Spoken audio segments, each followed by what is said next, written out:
We're going to start by looking at the Malta advantage. No one on this panel needs any introduction, so I won't do a formal one. But first on stage, we have Matthew from Ganado. Oh, I like the music as you come up. Second, Charles Pace from Transport Malta. And third, Simon from KPMG.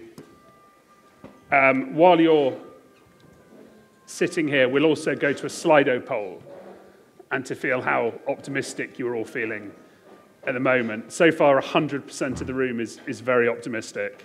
Let's just see how everyone feels when we get to the end of the panel. Okay, let's start. The panel title is The Malta Advantage. And so many operators have moved to Malta. Charles, do you have today's figure? No. That's enough. There you go. I think, okay. It keeps changing every day, basically. But I think we're on 54 at the moment. So that's 54 AOCs. There's about another 4 or 5 in process as well, waiting in the wings, basically. So before you became a regulator, you had a long career at airlines and an operator. Why have so many operators moved to Malta? I don't think it's some magic formula. I think it's just that many other countries are just not interested, basically. I mean, if you look at the way some CAAs operate, they're highly political, looking at laws and throwing refuel at operators and stuff like that, but not really interested in, especially the smaller AOC. We see countries who, if you go to them and say, listen, I want a small AOC for business jets, 4 or 5, they just don't care. Malta being who we are, we're small. We need small businesses. We're interested in an AOC with 3 aircraft. Why not? It provides jobs. That's the sole feature that we've asked, the government has asked us to do, provide jobs. So it's not about charging money, it's about providing jobs on the island. So I think we're keen, and we show that, basically. Matthew, what's your thoughts? No. Well, first of all, I think Charles is being... there needs to be a very acknowledgement that Charles has done a very great job in order to be open for business and attract operators. So you go out there and try to find government authorities who are out there trying to attract business. You don't find them so much. So the fact that we have an authority who is really there going after businesses, attending conferences, meeting clients face to face, making themselves available, I think that's a huge factor in being able to attract operators. And I'm sure that when you speak to a lot of our clients and operators, that is one of the main factors which attracted them to this jurisdiction. The openness of the authority to have a discussion if there's a problem. We're here to solve it together, obviously within the confines of the law, but it's a practical solution, and that practicality, it goes a long way.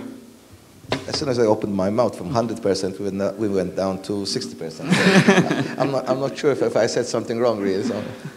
I'm worried about the 9% who are fairly pessimistic. Simon, what do you think the secret is? I'll echo what my 2 colleagues have said, but I think it's Malta's flexibility. It's yes, it's the fact that the government and Charles, as the regulator, have made themselves available, etc. But it's also the fact that, from a tax perspective, and I apologise, it's early in the morning to talk about tax, but I am going to do that. I think we all knew you were going to talk about tax. What else?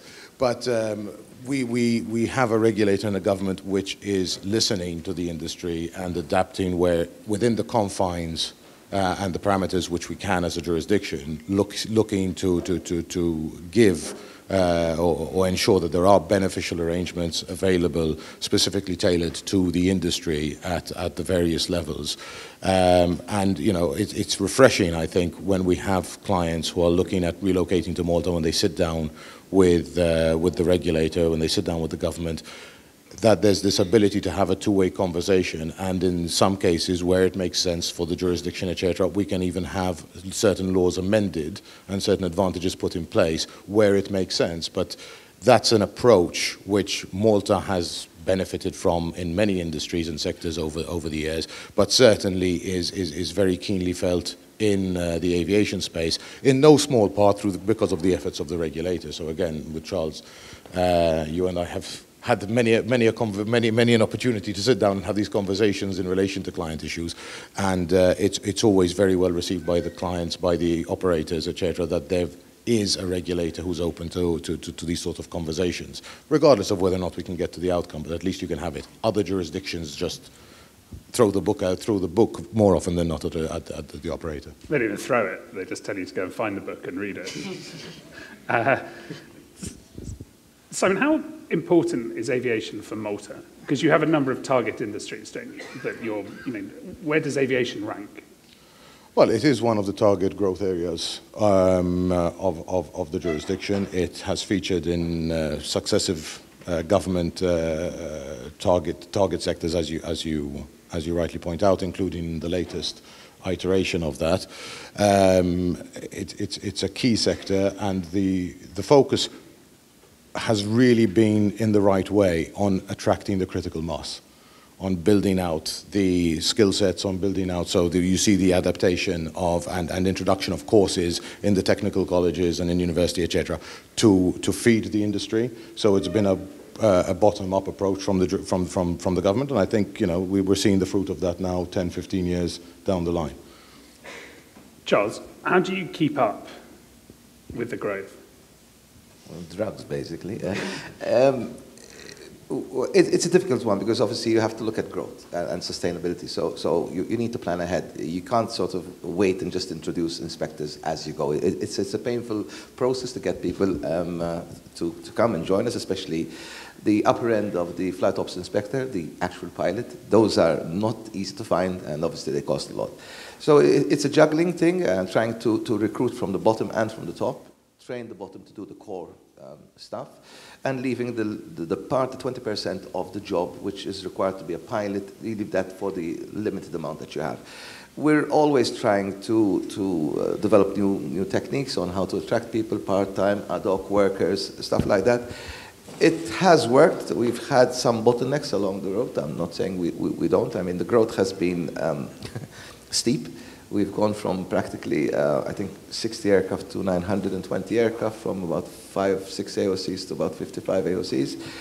And obviously, you have to understand that also there's a lot of things thrown at us by the Commission, like new regulations. I mean, my pet hate is Refuel Europe, which I hate with a passion. But that causes a lot of grief, because you need people focusing on these things which really truly have nothing to do with us. I hate using the word sustainability when it comes to aviation. Sustainability is the bottom line. That should be environmental, and stop calling it sustainability. So there's a struggle sometimes to try and get the talent. Recruitment has not always been easy. But we have a multicultural office. I mean, a lot of people coming from abroad. And I think, as Simon said, we obviously give even taxation, personal taxation benefits for people who come to Malta, set up shop here to actually work in the industry. It's not just the corporate side of it, it's in the individual side. There's more to do. We might even need to look at this 15% tax and remodify it. I think we've had this discussion on a different panel some time ago. But we've introduced electronic devices so that every audit and every application is done through our system. So that helps a lot. But cutting out, I mean, if you go back to America, the OGE, we did something similar. What is extra? What do we remove? And we've removed quite a few things and stuff which were really just hindering us, and you just remove them.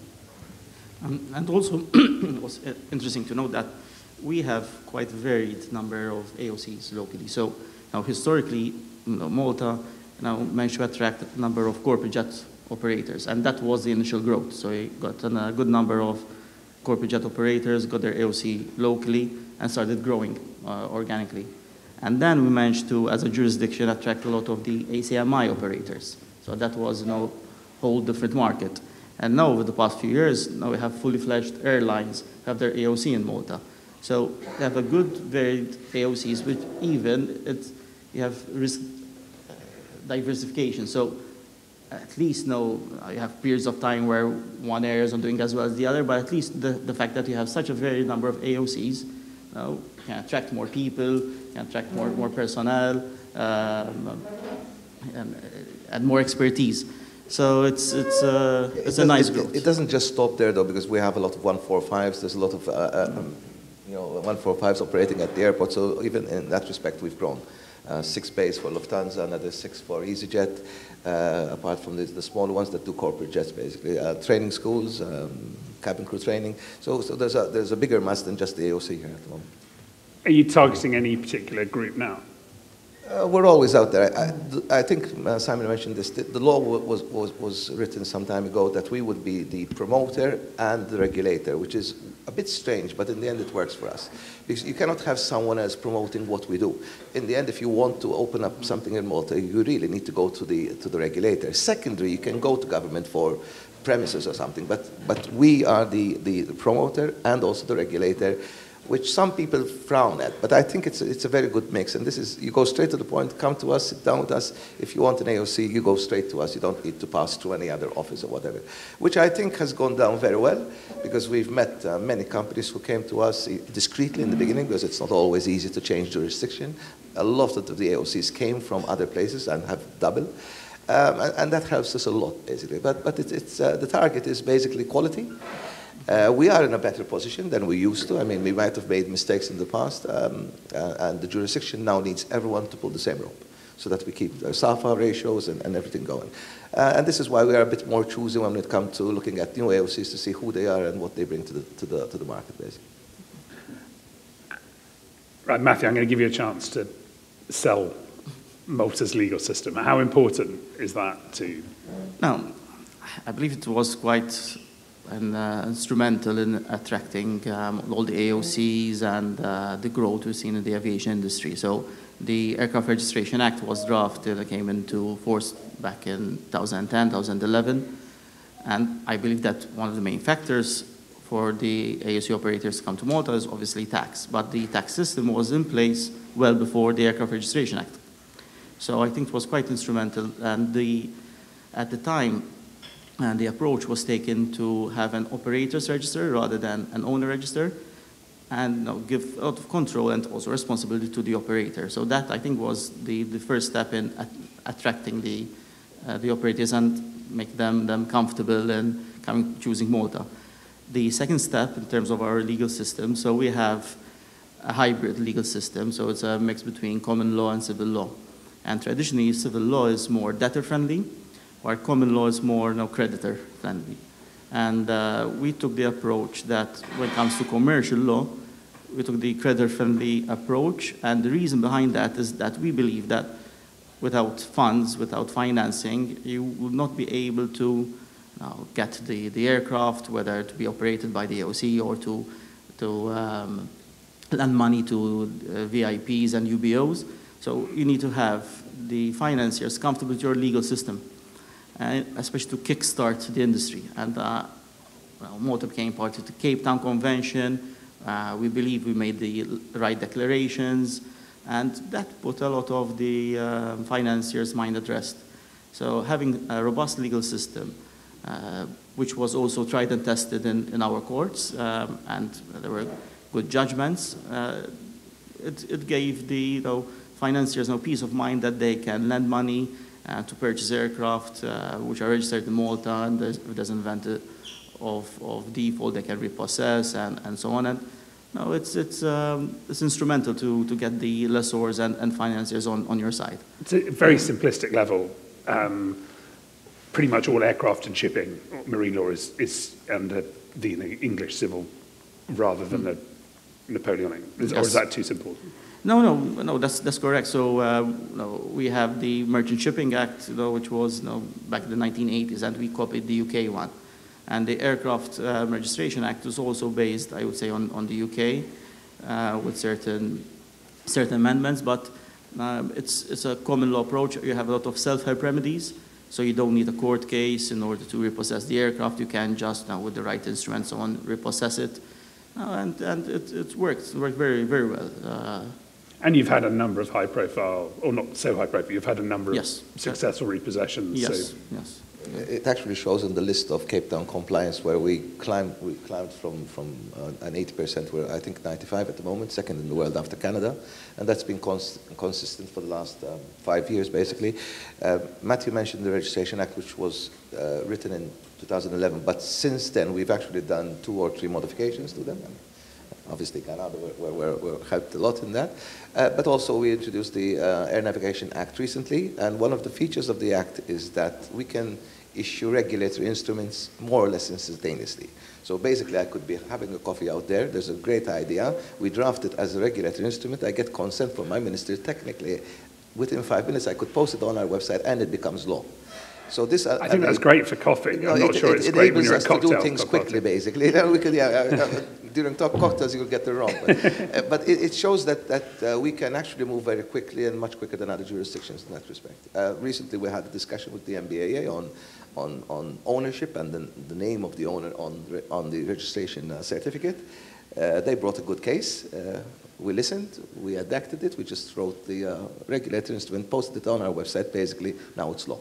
So you don't have all that 1 year of going through Parliament's first reading, second reading, and everything. It's yeah, which is an amazing advantage. Okay, Matthew said tax was very important, Simon. Do you want to... Not paying. Very important, not necessarily enjoyable. Before I jump into tax, if I just may, I think we've spoken a lot about AOCs, etc. I think the aviation cluster is actually much broader than necessarily just the AOCs and the training schools, etc. And I think to the point on making the financiers comfortable with Malta, absolutely critical. And I would credit actually Malta's involvement in the aviation leasing space and aviation finance space, which predated a lot of the AOC, MRO, etc. developments in Malta. Because, again, many people don't credit it, but 15 years ago, Malta, together with Ireland, was the de facto go-to structure for a lot of really significant aviation financing. I mean, billions, if not in some cases approaching the $1 trillion mark on the size of the deals which were financed through Malta, which, and again, this was driven by tax, so it does segue into your question, Alistair, but it put Malta on the map with a lot of the big aviation financiers. And it was actually the shipping space which put Malta on the map in the first place, the aviation leasing space which put us on the map and kept us on the map in the aviation space, and then allowed, yes, all the other developments you mentioned allowed us to build on that. From a tax perspective, yeah, the aviation leasing was the starting point, and there were some very positive advantages and opportunities for structuring with Malta as a result of, number one, our partial shareholder tax refund mechanism at the time, together with some very advantageous and unique treaties for certain jurisdictions. But then we saw that evolve, and if you look at it today, the framework, yes, there is a generally positive tax environment for the operators themselves and the operating companies. But there is also, as Charles briefly mentioned, a pretty attractive regime for the individuals involved in that space who are relocating to Malta, who are providing services, who are accountable managers, etc., in the space in Malta. And it's a combination of these, together with some innovative, but I think we were second or third movers in the cell company space, for example. And again, it boils down fundamentally to Malta's agility. So when we saw a structure which was working, which was that cell company, and we saw the advantage of bringing it in for various reasons. Number one, the segregation of legal liability, sure, but there was also at the same time, the implementation of the ATAD interest limitation rule coming in, and so, okay, so you can actually take advantage or segregate that interest limitation per cell. So there are a number of advantages there. Malta was able to pick that up and replicate it into our legal framework in a very short space of time. And it is that flexibility, again, which allows us to do well in the space and be attractive. Yeah, also be great to hear from the operators now what they would like us to improve, because sure, it's okay. I believe that we did quite a good job, but no, there's always room for improvement. So now it'd be great to know if we can have a poll on that. So it'd be great feedback. And also, what are the main factors that keep them here? Because now, so one thing, attracting them is another thing, keeping the client happy and the operators happy, and keep on growing. Because as again shipping, in aviation, we managed to attract as a jurisdiction substance. So there's an aviation community, and it's something that we need to take care of and keep on building on that. Okay, we've got that poll now. If you'd like to say what you'd like to improve, or also please feel free to ask questions or on Slido or just with your hand up. I think everyone in the room knows, well, everyone in the room's here because Malta's done amazingly well since 2010 as growing as a hub. But there's competition coming. I don't know, Matthew, where do you see your biggest competitor? So we've seen San Marino growing quite a lot. I'm not sure whether we have an advantage over San Marino in terms, because I don't believe they are part of the EU, so I don't know if they having an AOC in San Marino give you a freedom of movement in the EU. But there's still competition. Austria, there's also competition for operators. And I think those are the main two ones. Aruba, also, we've seen on the map, but maybe to a lesser extent. And then and that's more on the corporate jet side. On the commercial aviation side, Ireland is always a competition, but they have the leasing market. They did a great job developing that area. I think those are the main competitors. Simon?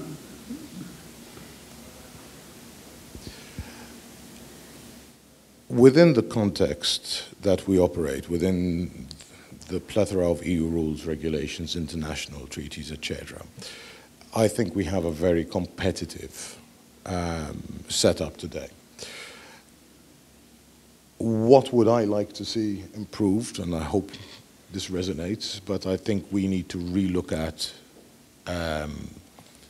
administrative processes, and I've actually just seen it come up here. And I just realised this is very brave. I can't moderate this, so you can. so please stay polite. So I think the administrative processes in some sectors do need investment, and not necessarily the aviation specific sides, but we can talk about immigration processes, we can talk about tax processes for individuals, we can talk about corporate setup and corporate processes. I think there is work to be done at a national level on removing and streamlining bureaucracy, something which I know government has actually announced is on the agenda in a big way in the coming years. In terms of, I think, of the jurisdictions you mentioned, Austria is fundamental, but again, is emerging. If they decide they want to get into space, but my question would be, at what level do they want to get into the space? Because I suspect that they're going to be targeting, again, the larger... I don't look at it as competition. I actually say that some of the jurisdictions mentioned by my colleague are not in the same league, if I can say. I think that, first of all, the EU needs to protect a little bit more EU. If you look at Draghi's report, competitiveness and everything, then we allow others to come into Europe. I mean, Europe is awash. Now, I've got nothing against America, but is awash with unregistered aircraft. Why are they here? What are they doing here? San Marino, why are they here? If I get an aircraft, one of my aircraft lands in some other country, they will ask for a reciprocity statement. And we usually give it. We say, okay, if one of your aircraft comes here, we'll reciprocate. San Marino cannot reciprocate anything. It's a castle. I mean, not even a helicopter can land, basically.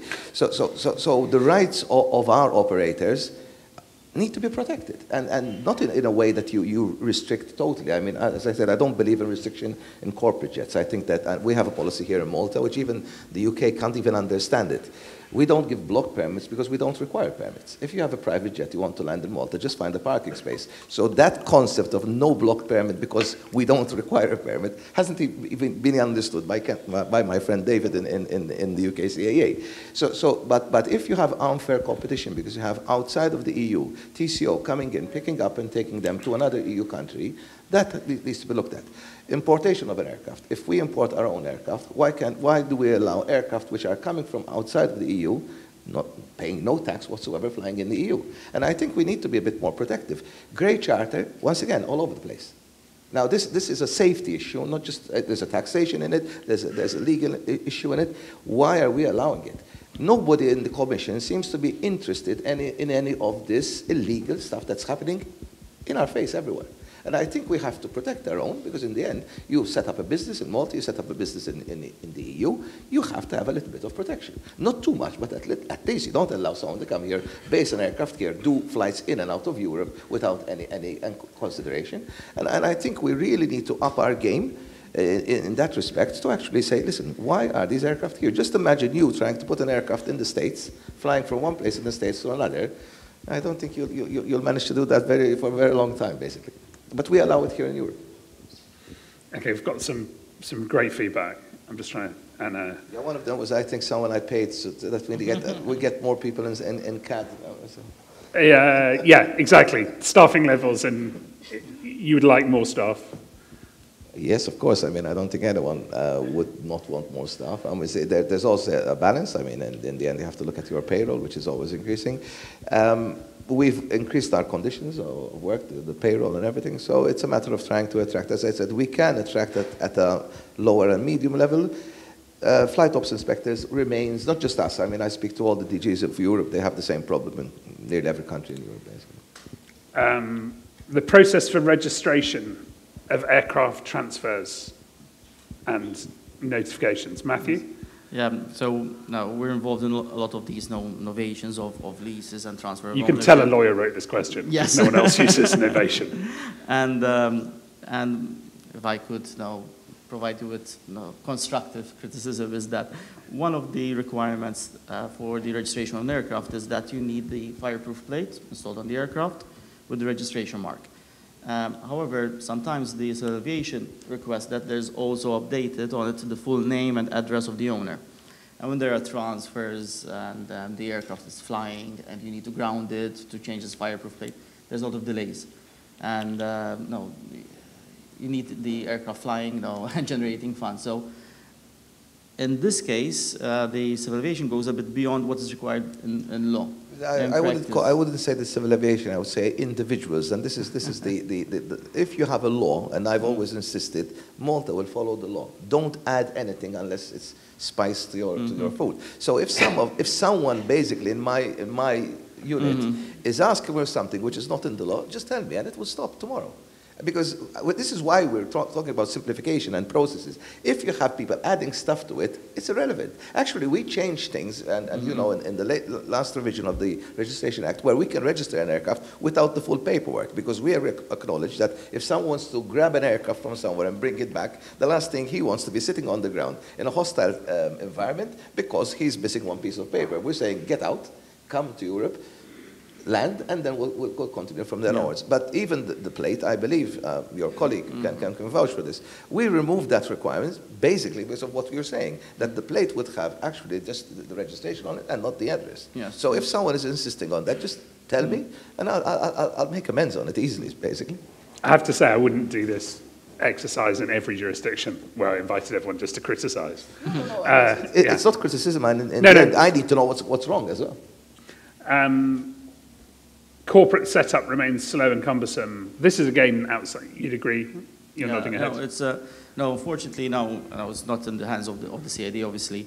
No, but yes, we have the Malta Business Registry now. They're doing a great job and so on. But sometimes, no, it's a question of individuals as well. You get an individual desk officer who takes their time, and they don't process the things as quickly as we would like. No, it's a human element which would need to be tackled by the registry themselves. But yeah, there's room for improvement. I would just come in and say the last year for the registry has been extremely difficult as they have transitioned to a new IT system. True. So hopefully within the next couple of months we'll start seeing the benefit of the significant investment into automated processes which has been made. But the last year it's been incredibly difficult.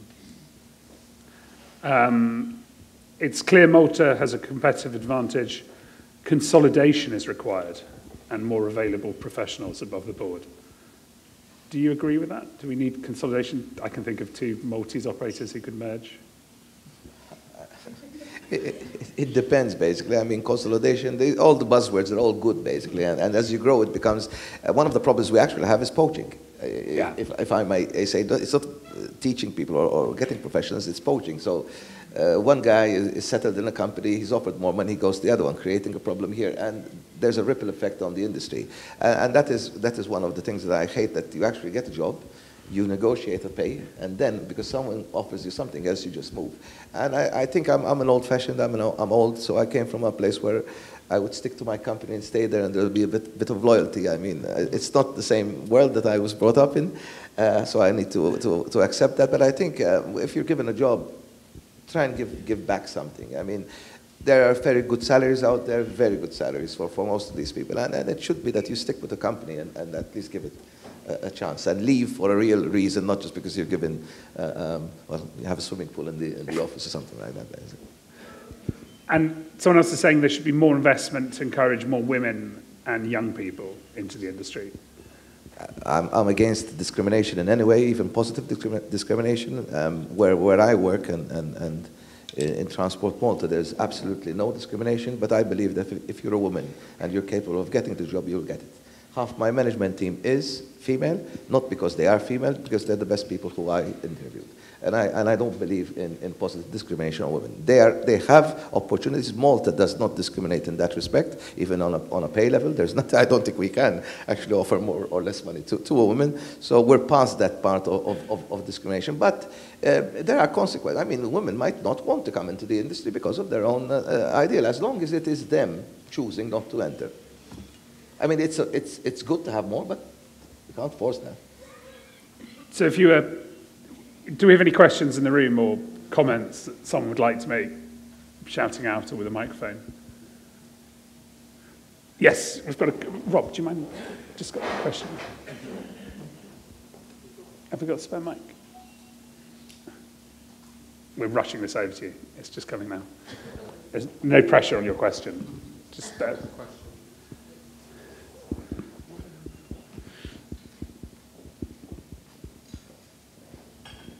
Thank you. It's Ruth from Women in Aviation. You can probably guess that was my question, the last one.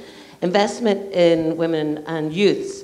It's actually the youths part that I'm more interested to talk about. We have a skill shortage. If we had more youths coming into the industry, then that would help support. Just wondered what the gents' ideas on that are.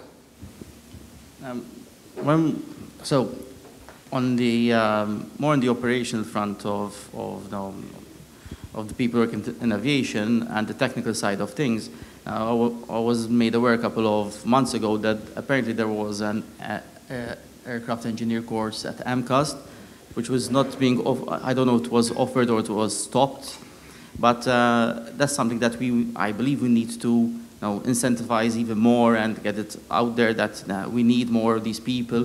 There are a lot of operators out there who are looking out for, and they need engineers and everything. So it's also really good to have the operators asking or telling us what type of people, with what qualifications they need, and using MCAST, which is a great school. There's a lot of agility in the sense of being able to set agendas and courses so that we can have this in place and promote and have more people being trained. I think this was done, for example, when Lufthansa Technique came to Malta, I don't know how many years ago, and certain courses were done and customized for them. So it'd be good to know what the industry needs so that we can promote that. Thanks. We do have MOU with MCAST, and we're working with them to help support. And we also have corporate packages available. So if you're interested, then please do have a chat with me, and you can help us support MCAST in their efforts as well. Thank you. Okay, thank you. Any more questions? Okay, final question, and we'll end with you on this, Charles. So we'll go round. Matthew, if there's an operator in this room thinking about moving to Malta, what advice would you give them? First of all, being glorious, we have to see what type of aircraft they operate, what intention they have. So there's a lot of qualifications. But no, in terms of advice, I would say that it's important they have a proper and serious business plan. Now, as a jurisdiction, It's not a question of trying to attract numbers, but it's a question of attracting quality. So if you are a serious operator and you have a serious business plan, and we'll give you all the necessary support, but it's important that proper homework is done, and we attract the right operators. Simon, what advice would you give them? Tax. Hire you. Do it. No, again, to Matthew's point, absolutely, but start early. Think it through, not just at a corporate tax level, think it through from an immigration perspective. Where are you going to get the human resources? Do you have the right plan in place for attracting? Have you thought through the incentive package you're going to need to offer for the skills you don't necessarily going to find in Malta, or that you specifically want to migrate over from your existing operations? Have you considered this so it's a top-down approach. The human resources aspect is the bit that I see most often neglected until it is too late, and then it becomes critical. So the starting point is absolutely get your business plan in place, think it through, make sure you've got the right structure in place and you've considered the corporate tax aspect, but then the human resources, the taxation of the individuals, how that combines into remuneration packages you're going to offer, etc., to be able to attract the right people you're going to need to operate that business. Charles? I was trained in Scotland by a lot of RAF people who used to call us all sorts of names, and they had this 7 Ps or 6 Ps, I think it was. Proper pre-planning prevents piss-poor performance. So basically, again, plan in advance and know what you need. You don't just come up with an idea, I want to open an airline, and that's it, and you haven't looked at all the consequences. So it's proper planning, so that basically you know what you're into. There are people who have made a lot of bad mistakes, basically, even big airlines. So let's avoid those. And we've got a final question on slide 8. Is Malta prepared to host eBase? to host eBase? Yeah, I mean, I don't see why not, basically. It's a bit better than Geneva. So yeah, if we could, I'm pretty sure that the government will rally around the idea of bringing eBay to Malta. Yeah, why not? You've got enough space for the stuff? Close the airport. We can. I think we have an air show which actually has a static display, so in the end we can use the same model of the air show, and we've done things in the past. We do a big conference every year here in Malta, so I'm not afraid of it. I think that if we really want to sit down with eBase, I think we can show them that we can do it.